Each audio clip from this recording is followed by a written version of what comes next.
M sorry, جب بہت سارے ڈھکن ہو تو پھر گٹر پہ ڈھکن تو نہیں ہوں گے نا.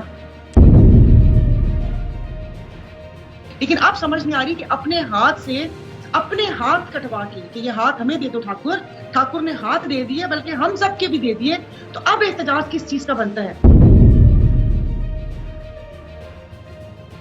طاہرہ صاحب ابھی ایک اور مسئلہ، یہ لوگوں کی جو جان نکلی ہوئی ہے، ابھی عجیب صورتحال ہے، اس پہ تبصرہ کریں. پہلے آپ فردوس صاحبہ سے پوچھوں کہ وہ بجلی کے بل آ رہے ہیں اور ایسے آ رہے ہیں کہ انسان دنگ رہ جائے. نگراں وزیر اعظم نے آج کہا ہے کہ بالکل ہے صورتحال لا اینڈ آرڈر کی ہے، احتجاج وغیرہ ہو رہے ہیں بجلی کے حوالے سے، اتنے بھی نہیں ہو رہے، اتنا بھی کوئی سنجیدہ ہے، بالکل ہے صورتحال ہے، لیکن ایسی بھی کوئی صورتحال نہیں ہے بہت زیادہ.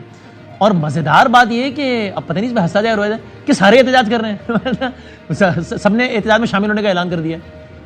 تو یہ ذمہ دار کون ہے پھر؟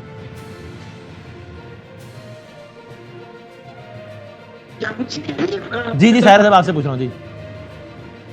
جی تو وہ ابھی ان کے لیے بھی آپ سمجھتے کہ مہنگائی ہے یا اتنا بھی نہیں ہے کہ اس کے اوپر احتجاج ہو، تو وہ اب ان کو عوام کے دکھ کی تکلیف کا احساس ہی نہیں ہے. جو برین ڈرین کو کہتے ہیں تو کیا ہوا، تو آپ ان سے کس چیز کی توقع رکھ سکتے ہیں؟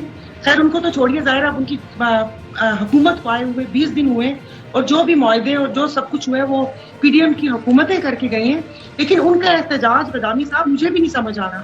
کیا جے ایم کیو بھی اسی لائن میں کھڑی ہے، پیپلز پارٹی بھی، اور جے یو آئی نے تو وہ دھرنا اور احتجاج باقاعدہ اپنی انصار الاسلام کے ساتھ نکالا ہے. تو مجھے بتائیں کہ احتجاج کر کس سے رہے ہیں، کہہ کس سے رہے ہیں کہ جو نگراں حکومت جو 3 یا 6 ماہ کے لیے جتنے مہینے کے لیے بھی آئی ہے نگرانی کے لیے، آپ ان سے یہ سوال کر رہے ہیں. تو 16 ماہ آپ نے کیا کیا ہے؟ میرے خیال میں کہ در پردہ احتجاج کچھ اور ہے، فیس سیونگ کے لیے بجلی کے بل رکھے ہوئے ہیں. در پردہ احتجاج الیکشن 90 دن کے اندر الیکشن کروایا جائے، کیونکہ جمہوریت کی علم بردار جماعتیں ہیں نا، تو انہوں نے وہ جمہور کا یہ تسلسل قائم رکھنا ہے، تو اس وجہ سے.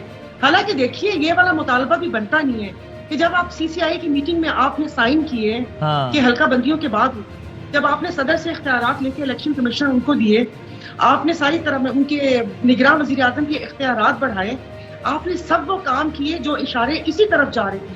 پھر کے پی کے اور پنجاب، وہاں پر ظاہر ہے یہ جمہوریت کی جماعتیں، کوئی تو سٹینڈ لیتا، کوئی تو کوئی بات کرتا، کوئی اس سے پہلے جس وقت وہ حکومتیں گرانے کا سوچ رہے تھے کہ ہم اسمبلی ڈیزالو کر دیں، کوئی تو اپنا کردار ادا کرتا، یہ مقتدر ادارے اس فیل سے روکتے کہ ملک میں یہ جو ساری وہ کیا کہتے ہیں کہ سب چیزیں انارکی ایک قسم کی پھیلی ہوئی ہے وہ نہ ہوتی. لیکن اب سمجھ نہیں آ رہی کہ اپنے ہاتھ سے اپنے ہاتھ کٹوا کے کہ یہ ہاتھ ہمیں دے دو ٹھاکر نے ہاتھ دے دیے بلکہ ہم سب کے بھی دے دیے، تو اب احتجاج کس چیز کا بنتا ہے؟ طاہرہ صاحب آپ کچھ کہنا چاہ رہی تھی اور یہ کہیے گا اس پہ. یہ پیپلز، میں آپ کو خالی کوئکلی بتا دوں اور آپ کچھ ایڈ بھی کرنا چاہیں تو کنڈی صاحب پیپلز پارٹی کے، ان سے ہم نے پوچھا اپنے پروگرام میں کہ سر یہ تو بجلی، انہوں نے کہا بھائی ٹھیک ہے ہماری ذمہ داری ہے لیکن اصل ذمہ دار تو نون لیگ ہے نا. خرم دستگیر سے پوچھیں. اعتزاز صاحب سے پوچھا، انہوں نے کہا جی ٹھیک ہے ہم بھی تھے لیکن اصل تو ذمہ دار نون لیگ ہے نا. خرم دستگیر سے پوچھیں. کامران مرتضیٰ صاحب مولانا صاحب کی جماعت کے ہم سے، انہوں نے کہا جی ہماری ذمہ داری ہے لیکن اصل ذمہ دار تو نون لیگ کی ہے نا، ان سے پوچھیں. فردوس صاحبہ کا آپ نے بیان سنا ہے تو پی ٹی آئی کی بھی استاد نکلی تنزیہ انداز میں کہا. تو مطلب یہ پروگرام میں بڑے بڑے انکشافات ہوئے. میں نے فیصل کریم کنڈی والا پروگرام دیکھا تھا، اور اس سے پہلے جو آپ نے ایک پروگرام کیا تھا جس میں کنڈی صاحب اے این پی کی، اور اس وقت انہوں نے خیبر پختونخوا میں جو ہو رہا تھا انہوں نے آپ کے پروگرام میں کھولی تھی کہ وہاں پر کیا ہو، تو ان کا تو بیان آ گیا تھا. وہ صدیقی صاحب نے کہا کہ 2018 میں نون کی حکومت ختم ہو گئی تھی. اگر نون کا ایک اعظم ہونے سے ہماری حکومت تھوڑی ہوتی ہے، تو پھر میرا سوال یہ تھا کہ جتنے رانا اور راجہ بیٹھے ہوئے تھے وہ کہاں سے مستعار لیے آپ نے؟ اور باقی نہیں کہ پی ٹی آئی کہتی تھی کہ ہم نے ایک شیڈو گورنمنٹ بنا کے رکھی ہوئی ہے، ہمارا وہ ہے. اور ابھی آپ نے کہا کہ وہاں پر نئے لوگ تھے، نیا تو کوئی بھی نہیں تھا. شاہ محمود قریشی تھے، فخر امام صاحب تھے، محمد میاں سومرو تھے، غلام سرور تھے، عمر ایوب تھے جو ہر پارٹی میں وزیر رہے، وزیر توانائی تھے، خسرو بختیار تھے اور مونر سلائی تھے. کیا کیا نام آپ کو گنواؤں؟ یہ تو سب بہت ساری صحیح. ہاں وہ کہہ رہی ہے کہ اگر یہ ایکسکیوز دے بھی دیا جائے اگر